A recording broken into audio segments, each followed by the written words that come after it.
আল্লাহ পাক বলেছেন শোনেন, ইল্লা মান তাবা, যে অনেক গুনাহ করেছে, শিরক করেছে, জিনা করেছে, মদ খেয়েছে, বেদাত করেছে, হারাম খেয়েছে, আল্লাহ পাকের অবাধ্য হয়েছে, নামাজ পড়ে নাই, যাকাত দেয় না, ইত্যাদি ইত্যাদি অনেক অন্যায় করেছে,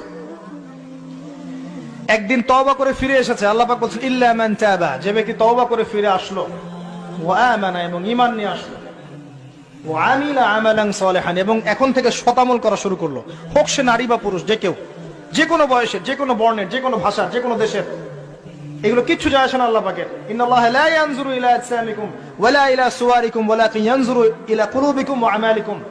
আল্লাহ পাক শুধু কলব দেখেন, আমল দেখেন, রক্ত মাংস বর্ণ এগুলো দেখেন না। আল্লাহ পাক ফিরে এসেছে, আমল, ঈমান এনেছে, আমল সালেহ করেছে।